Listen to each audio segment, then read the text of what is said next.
نحمدہ ونصلی ونسلم علی رسولہ الکریم اما بعد فاعوذ باللہ من الشیطان الرجیم بسم اللہ الرحمن الرحیم قل لا اسألکم علیہ اجرا الا المودۃ فی القربى آمنت باللہ صدق اللہ العظیم وصدق رسولہ النبی الامین المختار الکریم ونحن علی ذلک لمن الشاہدین والشاکرین والحمد للہ رب العالمین اللہم صلی وسلم وبارک علی سیدنا و مولانا محمد وعلی آلہ واصحابہ وبارک وسلم صلاۃ و سلاما دائما علیک وعلی آلک واصحابک یا رسول اللہ صلی اللہ تعالی علیہ وسلم۔ عزیزان ملت اسلامیہ، محترم ناظرین و سامعین کرام،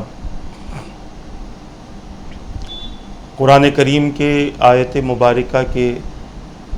حصے کی روشنی میں آپ حضرات کے سامنے سلسلہ وار نشستیں اہل بیت اطہار کے بارے میں حضور اکرم صلی اللہ تعالی علیہ وسلم نے جو وصیتیں اور نصیحتیں فرمائی ہیں ان کے ساتھ حسن سلوک اور محبت سے پیش آنے میں میرے آقا صلی اللہ تعالی علیہ وسلم نے جو توجہ دلائی ہے اس حوالے سے گفتگو چل رہی ہے۔ اللہ کے رسول تاجدار مدینہ صلی اللہ تعالی علیہ وسلم نے اللہ تبارک و تعالیٰ کے حکم پر اپنی امت کو اپنے اہل بیت اطہار سے محبت کرنے کا حکم دیا، اور محبت کس طرح کی ہو، ان سے تعلق کس طرح کا ہو، اللہ کے رسول صلی اللہ تعالی علیہ وسلم نے اس کا خلاصہ بھی فرمایا۔ بعض احکام حضور اکرم صلی اللہ تعالی علیہ وسلم کی طرف سے ایسے بھی ملتے ہیں کہ حضور نے حکم دیا اور صحابہ نے عمل کر لیا، اور بعض احکام ایسے بھی ہیں جس پر عمل کرنے کے اصول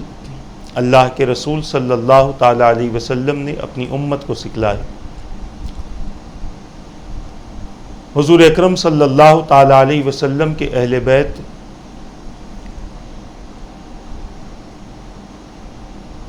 جن سے مودت رکھنے کا حکم قرآن دیتا ہے، اٹوٹ محبت ہو، تڑپ کر محبت ہو، اور بغیر کسی لالچ کے محبت ہو، ایسی محبت اہل بیت اطہار سے کرنے کا حکم قرآن دیتا ہے۔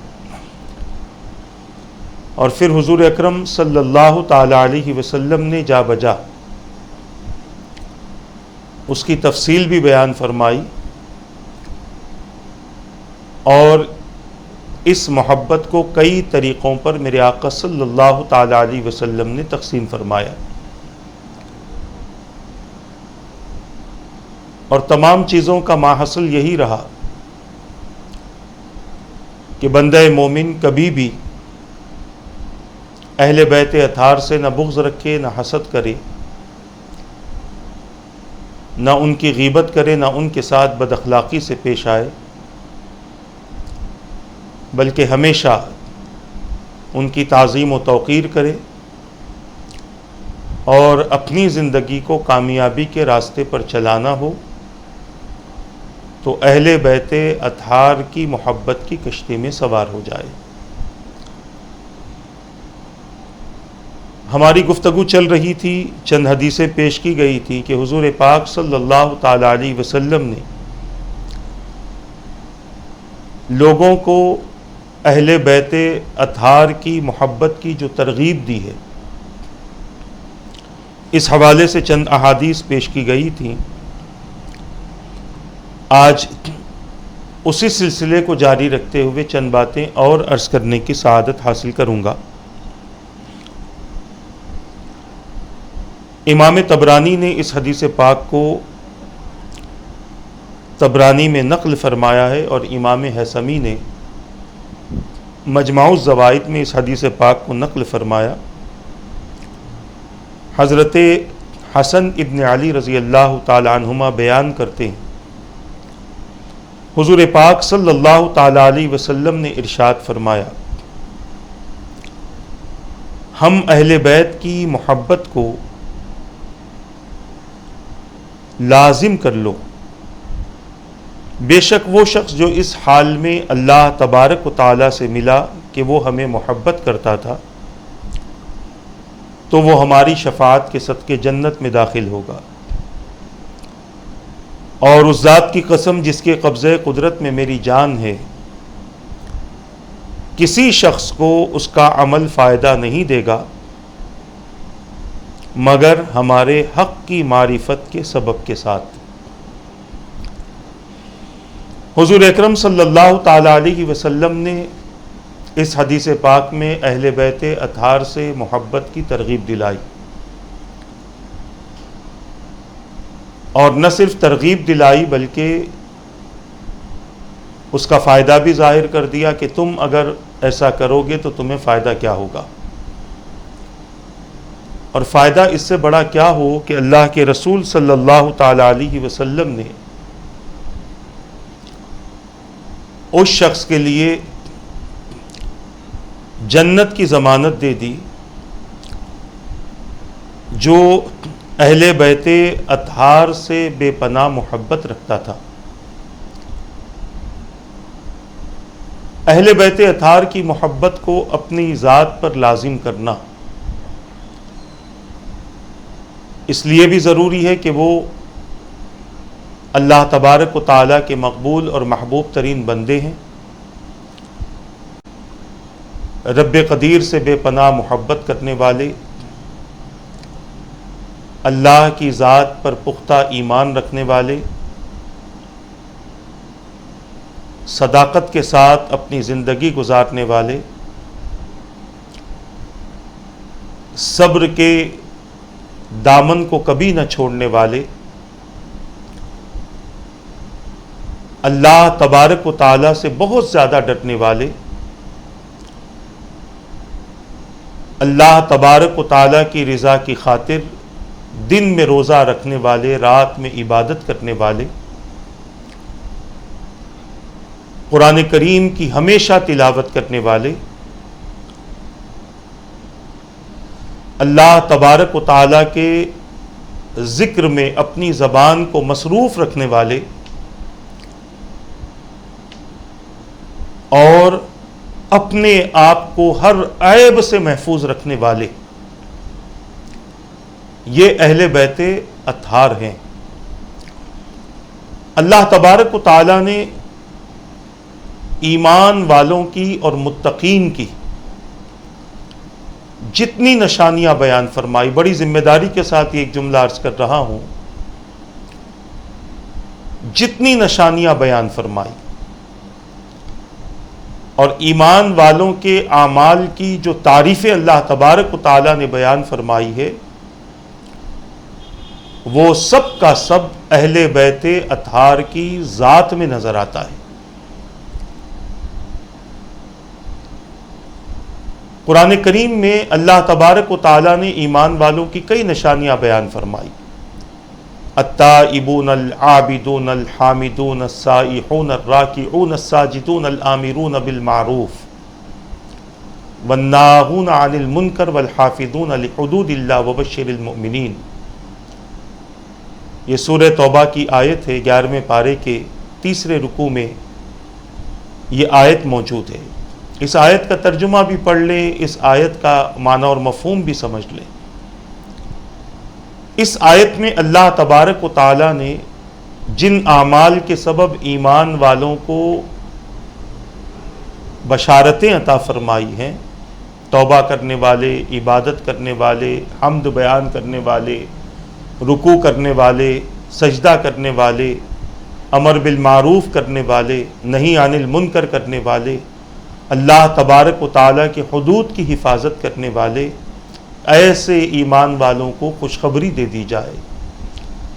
یہ سب کچھ اہل بیت اطہار کی ذات میں موجود تھا۔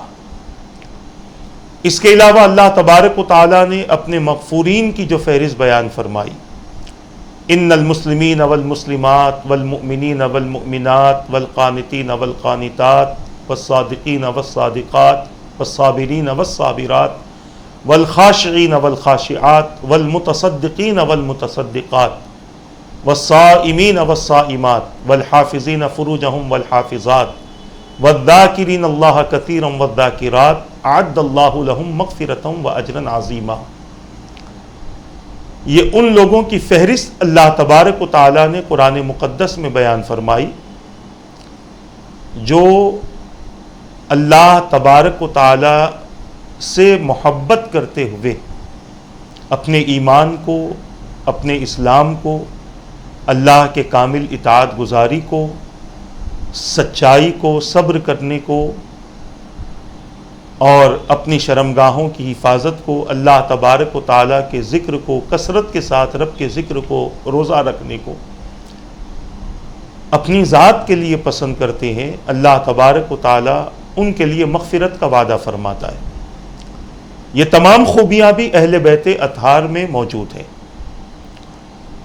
اس کے علاوہ اللہ تبارک و تعالیٰ نے ایمان والوں کی جو نشانیاں بیان فرمائی، قد افلح المؤمنون الذین هم فی صلاتهم خاشعون والذین هم عن اللغو معرضون والذین هم للزکاة فاعلون والذین هم لفروجهم حافظون الا علی ازواجهم او ما ملکت ایمانهم فانهم غیر ملومین فمن ابتغى وراء ذلك فاولئک هم العادون والذین هم لاماناتهم وعهدهم راعون والذین هم علی صلواتهم یحافظون اولئک هم الوارثون او کما قال الذین یرثون الفردوس هم فیہا خالدون او کما قال۔ اس میں اللہ تبارک و تعالیٰ نے جنت کے وارثوں کا تذکرہ فرمایا اور اس کا آغاز فرمایا وہ ایمان والے کامیاب ہیں جو اپنی نمازوں میں خشوع اختیار کرتے ہیں، زکوٰۃ ادا کیا کرتے ہیں، شرمگاہوں کی حفاظت کیا کرتے ہیں، امانتیں اور اپنے کیے ہوئے وعدوں کو پورا کیا کرتے ہیں۔ اس کے علاوہ اور بھی اللہ تبارک و تعالیٰ نے اس میں جنت کے وارثین کا تذکرہ فرمایا۔ یہ تمام تر خوبیاں اور بڑے کمال کے ساتھ میں یہ ساری خوبیاں اہل بیت اطہار کی ذات میں موجود تھی اور اہل بیت اطہار میں یہ موجود تھی۔ اب بتائیں کہ جو اللہ تبارک و تعالیٰ سے اتنی محبت رکھے کہ معاذ اللہ کہیں پر بھی اپنے ایمان کو کمزور نہ ہونے دے،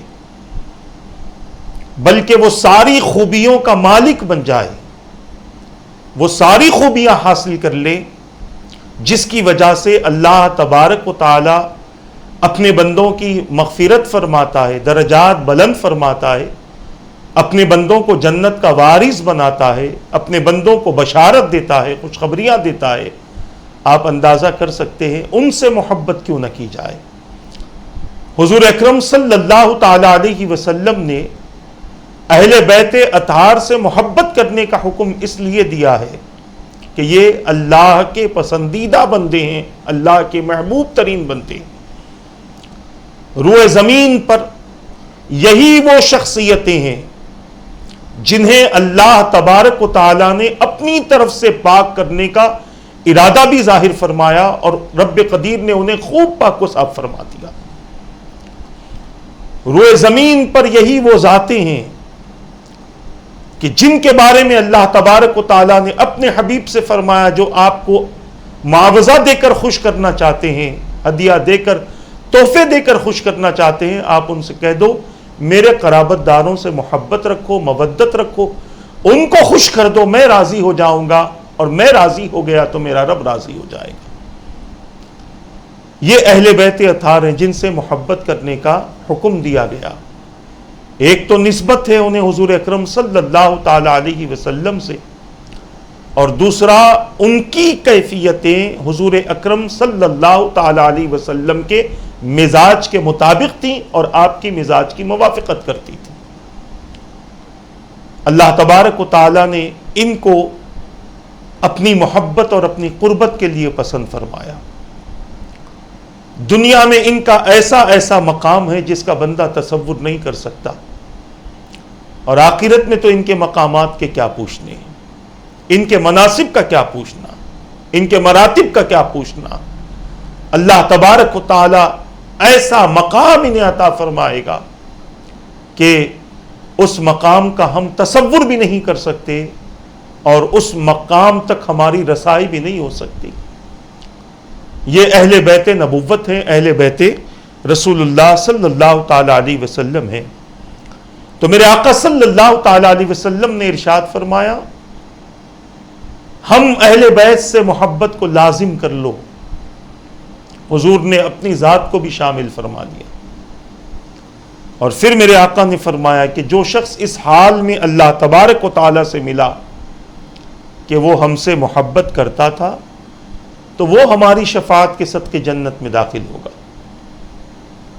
اب اگر اسی کے بجائے تھوڑا سا ہم اس روایت کو یوں سمجھنے کی کوشش کریں کہ اگر کوئی اہل بیت نبوت سے نفرت کرے، ان سے بغض رکھے، ان کے تعلق سے اپنے دل میں کینہ رکھے، تو اس کا انجام کیا ہوگا؟ وہ کس حال میں اپنے رب سے ملے گا؟ اس حال میں ملے گا کہ اس کے اندر اہل بیت نبوت سے کینہ تھا، حسد تھا۔ تو جہاں محبت شفاعت کے سبب جنت میں داخل ہونے کا سبب بنے گی، وہیں پر اہل بیت نبوت سے نفرت اور ان سے بغض رکھنا، ان سے حسد کرنا، ان کی گستاخی کرنا اور ان کے تعلق سے غلط الفاظ کا استعمال کرنا، یاد رکھیں یہ جہنم میں جانے کا سبب بنے گا۔ اسی لیے چند سکوں کی خاطر اپنے دین کا سودا نہ کرو، چند روپیوں کی خاطر، تھوڑی سی زمین کی خاطر اپنے ایمان کا سودا نہ کرو۔ نبی سے بغض نہ رکھو، نبی کے اہل بیت سے بغض نہ رکھو۔ گھر کے تھوڑے سے سودے اور تھوڑے سے سامان کی خاطر اپنے ایمان کا سودا نہ کرو، کیونکہ یہ سودا قیامت کے دن بڑا مہنگا پڑے گا۔ آج تو بولی بول لیتے ہیں ان لوگوں کی جو ہمیں کھلا رہے ہیں، حالانکہ ہمیں بولی تو قرآن کی بولنی چاہیے تھی، کیونکہ ہمارا رزق دینے والا تو خدا ہے، ہمیں ترقی دینے والا خدا ہے، ہماری مدد کرنے والا خدا ہے، ہمیں عروج تک پہنچانے والا خدا ہے، ہماری تمام ضرورتیں پوری کرنے والا خدا ہے۔ ہمیں قرآن کی بولی بولنی چاہیے تھی، مگر چند سکوں کی خاطر کچھ لوگ اپنے دین و ایمان کو بیچ کر ان لوگوں کی بولی بولتے ہیں جن کی بولی قرآن سے بھی ٹکراتی ہے اور جن کی بولی حدیث سے بھی ٹکراتی ہے۔ صرف ان کے جبوں قبوں کو دیکھ کر، ان کے چہروں کو دیکھ کر، ان کی میٹھی میٹھی بولیاں سن کر کچھ لوگ اپنے ایمان کو غارت کر دیتے ہیں، اپنے ایمان کو تباہ کر دیتے ہیں۔ اور زبان درازی اس انداز کی ہوتی ہے کہ نہ حسنین کریمین کی تعریف میں کوئی الفاظ ان سے نکلتا ہے، بلکہ ان کے مقابلے میں یزید کی تعریف ہوتی ہے، ان کے مقابلے یزید کی گفتگو ہوتی ہے۔ عزیزان ملت اسلامیہ، یزید کے والد اگر صحابی ہیں تو حسنین کے نانا ہمارے رسول ہیں، ہمارے آقا ہیں، ہمارے مولا ہیں، ہمارے شافع ہیں، جن کی شفاعت اللہ تبارک و تعالی قیامت کے دن قبول فرمائے گا۔ لوگ کہتے ہیں صحابی کا بیٹا غلط کیسے ہو سکتا ہے؟ تو ذرا یہ بھی تو سوچو، نبی کے نواسے کیوں غلط ہوں گے؟ حضور کے نواسے معاذ اللہ غلطی کریں گے؟ جنہیں حضور اکرم صلی اللہ علیہ وسلم نے اپنی زبان مبارک چسائی ہو، جنہیں رسول اکرم صلی اللہ تعالی علیہ وسلم نے علم ظاہری اور علم باطنی اللہ تبارک و تعالی کے حکم سے ان تک پہنچایا ہو۔ عزیزان ملت اسلامیہ، جن کے کانوں میں حضور نے اذان دی ہو، اقامت دی ہو، جنہوں نے کبھی نماز سے اپنی پوری زندگی میں غفلت نہیں برتی، یہاں تک کہ آخری سجدہ بھی کیا ہے جس میں آپ کے سر مبارک کو جس میں اقدس سے جدا کیا گیا، وہ سجدہ بھی نمازی کا سجدہ تھا. وہ کیسے غلط ہو سکتے؟ آج چند سکوں کی خاطر، تھوڑے سے عیش کی خاطر، تھوڑی سی زمین کی خاطر لوگ جنت کی زمین چھوڑ دیتے ہیں. تھوڑے سے عیش کی خاطر جنت کا سکون لوگ چھوڑ دیتے ہیں. تھوڑے سے حسن کی خاطر جنت کی حوروں تک ان کی نگاہیں نہیں پہنچتی. عزیزان ملت اسلامیہ، یہاں فاقے سے رہو مگر نبی سے اور نبی کے اہل بیت سے غداری نہ کرو. بھوکے مر جاؤ. کوئی اگر یہ کہے کہ تمہیں پیٹ بھر کھانا کھلائیں گے، تم نبی کے اہل بیت کی گستاخی کرو. بھوکے مر جاؤ. خدا کی قسم، اہل بیت سے محبت کرنے والا جب قیامت کے دن اٹھے گا تو اللہ تبارک و تعالی اہل بیت کے دسترخوان سے انہیں کھانا کھلائے گا. اہل بیت کا دسترخوان انہیں نصیب ہوگا روز قیامت. تو عرض کرنا یہ ہے کہ چند سکوں کی خاطر اپنے ایمان کا سودا نہ کرو، اپنے دین کا سودا نہ کرو. اللہ کے رسول صلی اللہ تعالی علیہ وسلم نے ارشاد فرما دیا، کسی شخص کو اس کا عمل فائدہ نہیں دے گا مگر ہمارے حق کی معرفت کے سبب کے ساتھ. اللہ کے رسول صلی اللہ تعالی علیہ وسلم کی معرفت، اہل بیت اطہار کی معرفت اگر کسی کو حاصل نہیں ہے تو اس کا عمل بھی اس کے لیے فائدے کا سبب نہیں بنے گا، چاہے وہ دن بھر کعبۃ اللہ کا طواف کرتا رہے، ہر طواف کے بعد 2 رکعت مقام ابراہیم پر نماز ادا کرتا رہے، یہاں تک کہ وہ کعبۃ اللہ کے قریب مر بھی جائے، اور اہل بیت کا بغض اگر اس کے اندر موجود ہے تو پھر یاد رکھ لیں اس کا یہ عمل زندگی بھر کی عبادتیں اکارت ہیں.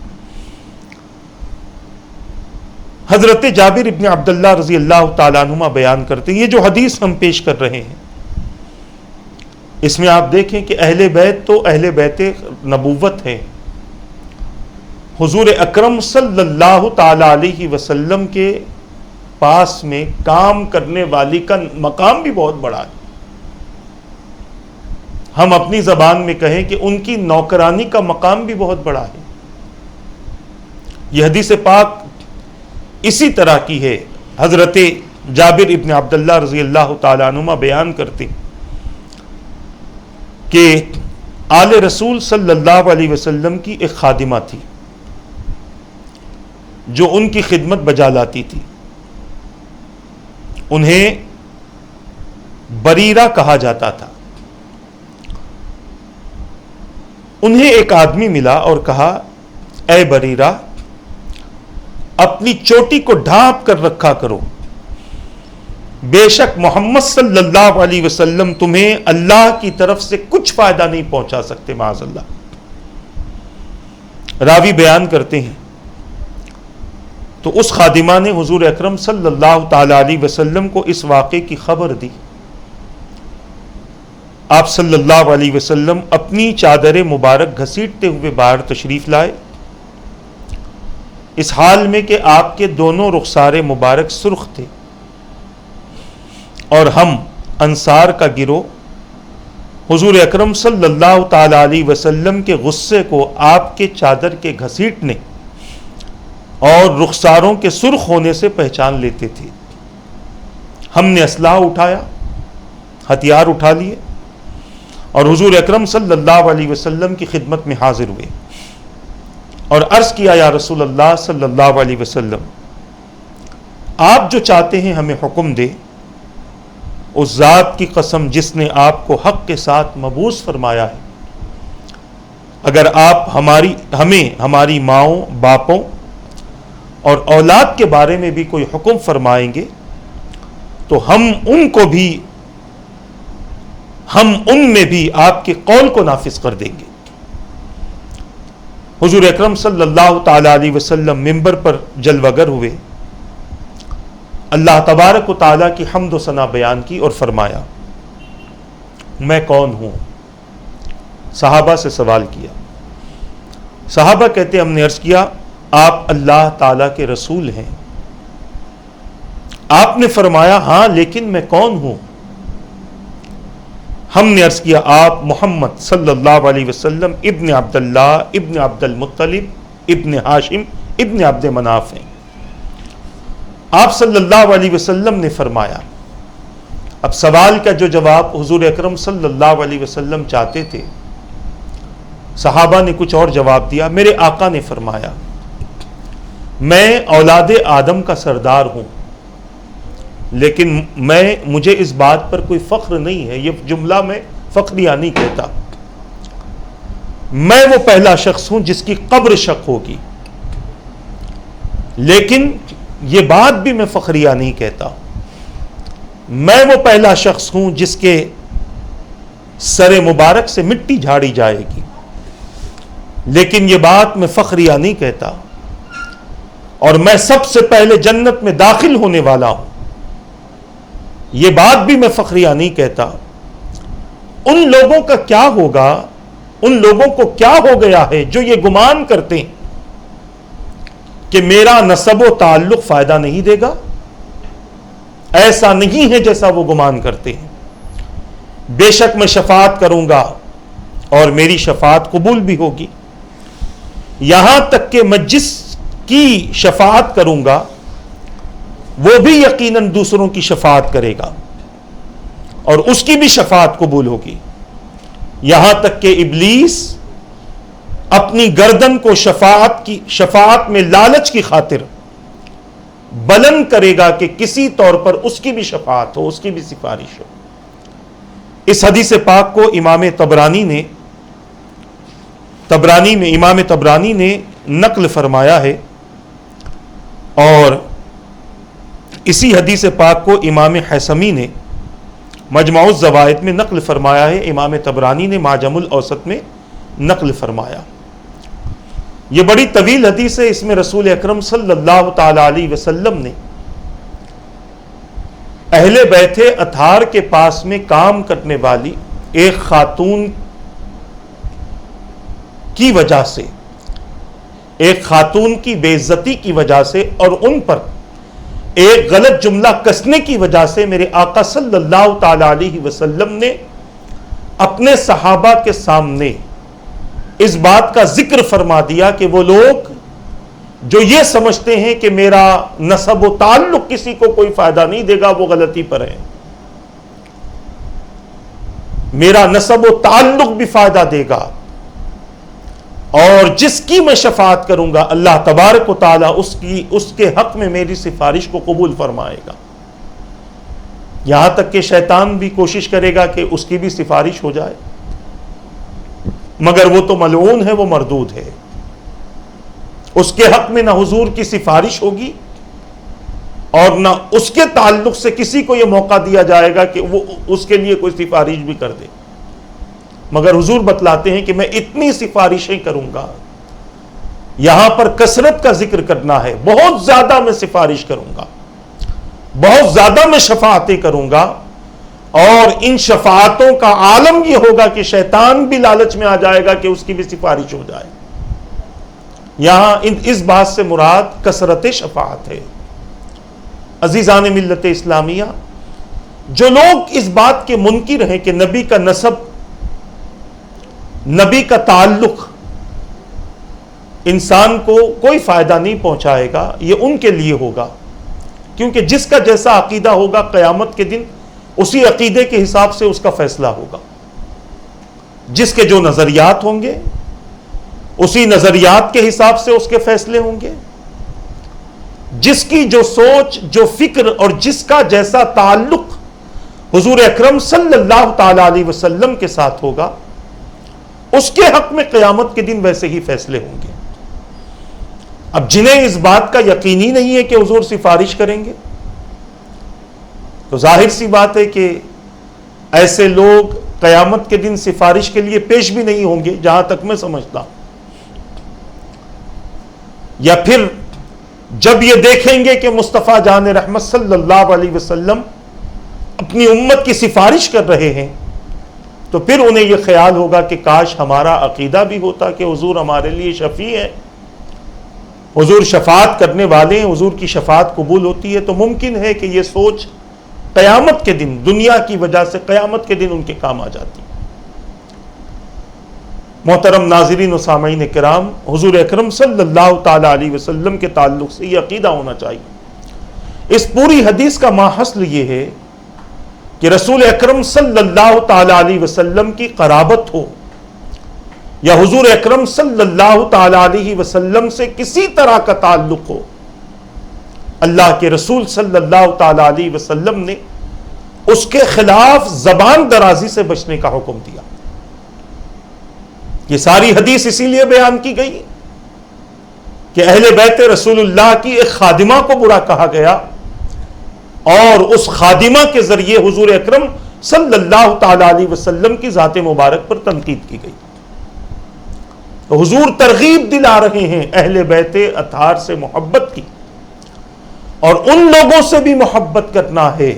جو اہل بیت اطہار سے محبت کرتے ہیں، جن کا تعلق اہل بیت اطہار سے بھلے ان کی گھر کی نوکرانی ہی کیوں نہ ہو، ان کی بھی تعظیم کی جائے، ان کا بھی ادب کیا جائے. اللہ کے رسول صلی اللہ تعالی علیہ وسلم ایک اور موقع پر خوشخبری دیتے ہوئے فرماتے ہیں، مولا علی رضی اللہ تعالیٰ عنہ اس حدیث پاک کے راوی ہیں. حضرت ابو رافع رضی اللہ تعالیٰ عنہ بیان کرتے ہیں، حضور اکرم صلی اللہ تعالی علیہ وسلم نے مولا علی رضی اللہ تعالیٰ عنہ سے فرمایا، اے علی، تم اور تمہارے چاہنے والے قیامت کے روز میرے پاس حوض کوثر پر چہرے کی شادابی کے ساتھ، یعنی خوش نما چہروں کے ساتھ اور سیراب ہو کر آئیں گے، اور ان کے چہرے نور کی وجہ سے سفید ہوں گے. اور بے شک تمہارے دشمن قیامت کے روز حوض کوثر پر میرے پاس بدنما چہروں کے ساتھ اور سخت پیاس کی حالت میں آئیں گے. اس حدیث پاک کو بھی امام طبرانی نے معجم الکبیر میں اور امام حیثمی نے مجمع الزوائد میں نقل فرمایا ہے. اس حدیث پاک میں مولا علی رضی اللہ تعالیٰ عنہ کی شان اور آپ کا مقام بتایا جا رہا ہے کہ آپ سے محبت کرنے والے، آپ سے عقیدت رکھنے والے، آپ سے تعلق رکھنے والے قیامت کے دن کس خوشی کے ساتھ میں حوض کوثر پر حاضر ہوں گے. اللہ کے رسول صلی اللہ تعالی علیہ وسلم نے مولا علی رضی اللہ تعالیٰ عنہ کی شان بتائی، اور مولا علی کون ہیں؟ یہ بھی اہل بیت رسول اللہ صلی اللہ علیہ وسلم میں سے ہیں، اہل بیت نبوت میں سے. حضور نے اپنی چادر مبارک میں ان کو بھی لیا تھا، اور اہل بیت کے بارے میں جب آیت نازل ہوئی تھی تو اللہ کے رسول صلی اللہ علیہ وسلم نے ان کو بھی چادر میں لے کر فرمایا، اللہم ہؤلاء اہل بیتی او کما قال فطہرہم فاذب عنہم الرجس وطہرہم تطہیرا او کما قال، کہ اللہ یہ میرے اہل بیت ہیں، ان سے ہر قسم کی گندگی کو دور فرما دے، عیب کو دور فرما دے، اور ان کو خوب خوب پاک و صاف فرما دے. یہ اہل بیت رسول اللہ صلی اللہ علیہ وسلم میں سے ہے. تو محبت کی ترغیب دی جا رہی ہے اہل بیت رسول اللہ صلی اللہ علیہ وسلم میں سے. اور جو لوگ، یہ تو مولا علی رضی اللہ تعالیٰ عنہ کے تعلق سے حضور نے خوشخبری دی کہ تمہارے چاہنے والے حوض کوثر پر بڑی خوشی کے ساتھ حاضر ہوں گے. اور پھر میرے آقا صلی اللہ تعالی علیہ وسلم نے یہ بھی خوشخبری دی اور یہ بھی بتا دیا کہ جو تمہارے دشمن ہوں گے وہ تمہارے دشمن بدنما چہروں کے ساتھ حاضر ہوں گے. ان کے چہرے دیکھ کر ہی سمجھ میں آ جائے گا کہ یہ مولا علی کا گستاخ ہے، ان سے بغض رکھنے والا، ان سے کینہ رکھنے والا. اب آئے خاتون جنت کے مقام کو سن لے کہ ان سے محبت رکھنے والوں کا کیا ہوگا. جتنی بھی خاتون جنت کی کنیزائیں ہیں، یہ نام کی کنیزائیں نہیں، صرف کنیز فاطمہ نہیں، بلکہ کنیز ہونے کا حق جس نے ادا کیا، کنیز ہونے کا حق جس نے ادا کیا، جتنی کنیزائیں ہیں وہ تمام کنیزائیں کل بروز قیامت خاتون جنت رضی اللہ تعالی عنہ کے ساتھ اس حال میں حاضر ہوں گی کہ اللہ تبارک و تعالی ان سے راضی ہوگا، رب قدیر ان سے خوش رہے گا۔ اس حال میں وہ حضور اکرم، اس حال میں وہ قیامت کے دن حاضر ہوں گی۔ اسی لیے اللہ کے رسول صلی اللہ تعالی علیہ وسلم نے ارشاد فرمایا، حضرت جابر ابن عبداللہ رضی اللہ تعالی عنہما اس حدیث پاک کے راوی ہیں، میرے آقا صلی اللہ تعالی علیہ وسلم ارشاد فرماتے ہیں، انما سمیت بنتی فاطمہ ان اللہ فطمها وفطم محبیها عن النار او کما قال۔ حضور اکرم صلی اللہ تعالی علیہ وسلم نے ارشاد فرمایا، میں نے اپنی بیٹی کا نام فاطمہ رضی اللہ تعالی عنہ رکھا ہے کیونکہ اللہ تبارک و تعالی نے اسے اور اس کے چاہنے والے غلاموں کو آگ سے چھڑا دیا اور بچا لیا ہے۔ جو خاتون جنت رضی اللہ تعالی عنہ کی کنیزائیں ہیں اور جو ان کی غلامی کا دم بھرتے ہیں، ان کی چاکری کا دم بھرتے ہیں، ان کو اپنی مالکہ مانتے ہیں،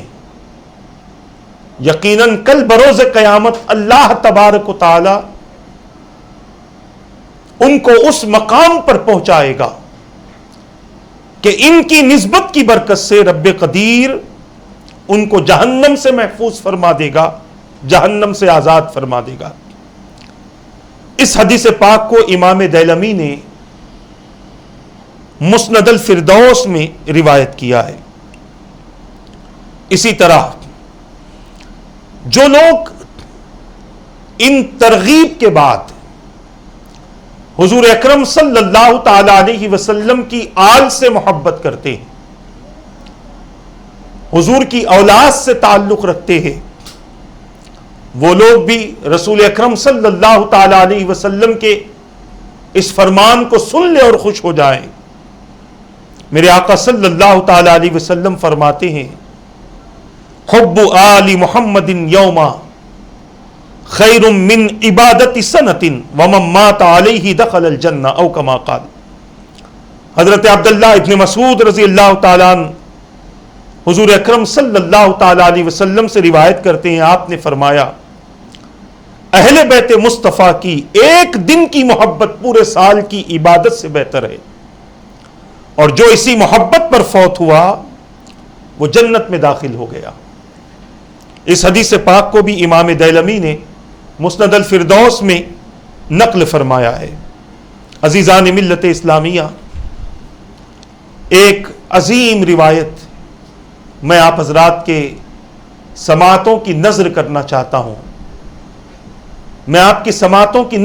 چاہتا ہوں، بڑی عظیم روایت ہے، اور یہ روایت مجھے بہت زیادہ پسند ہے اور میں کئی مرتبہ اس کا تذکرہ کرتا رہتا ہوں۔ اللہ کے رسول صلی اللہ تعالی علیہ وسلم کا فرمان ہے، حضرت زید ابن ارقم رضی اللہ تعالیٰ عنہ سے مرفوعاً روایت ہے۔ اس کی عربی عبارت بھی حصول برکت کی خاطر میں آپ کے سامنے عرض کر دوں۔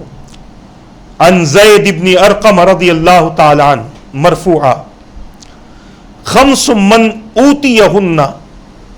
لم يقدر على ترک عمل الآخرہ، زوجۃ صالحہ وبنون ابرار وحسن مخالطۃ الناس ومعیشۃ فی بلدہ وحب آل محمد صلی اللہ علیہ وسلم۔ حضرت زید ابن ارقم رضی اللہ تعالیٰ عنہ سے روایت ہے، 5 چیزیں ایسی ہیں کہ اگر کسی کو نصیب ہو جائے تو وہ آخرت کے عمل کا تارک نہیں ہو سکتا، یعنی اس کی زندگی آخرت کی محبت میں گزرتی رہے گی۔ اور وہ 5 چیزیں یہ ہیں، نیک بیوی، نیک اولاد، اور لوگوں کے ساتھ حسن معاشرت،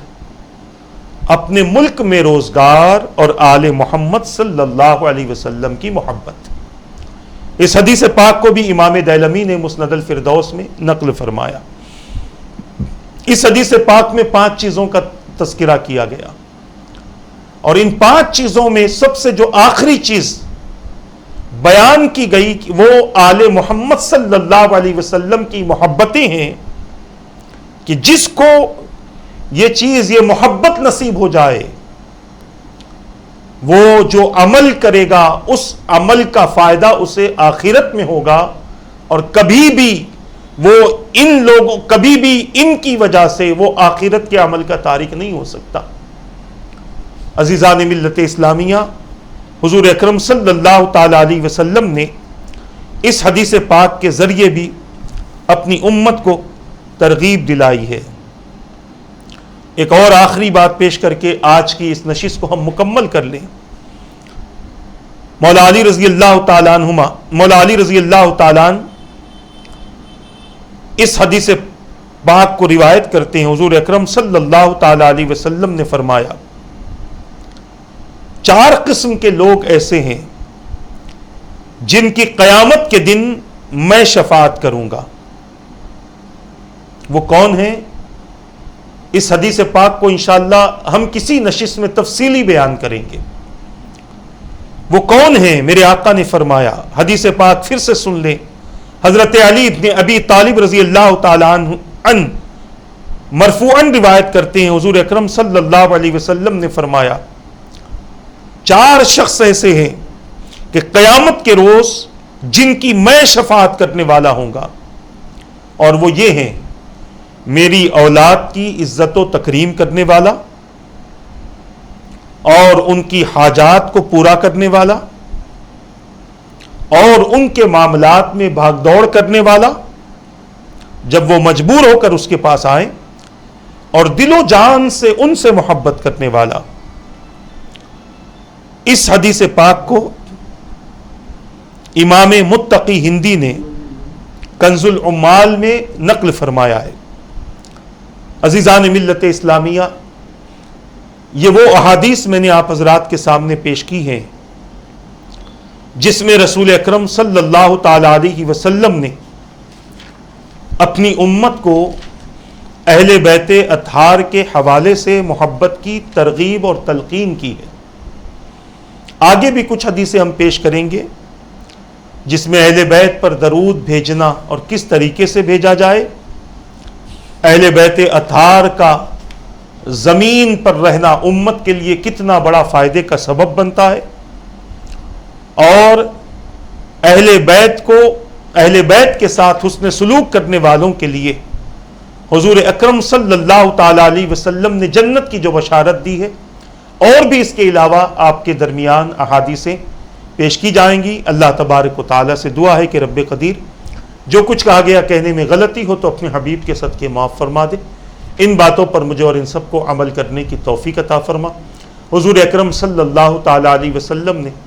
اہل بیت کی محبت کے حوالے سے جو ترغیب ہمیں دی ہے، جو تعلیم ہمیں دی ہے، پروردگار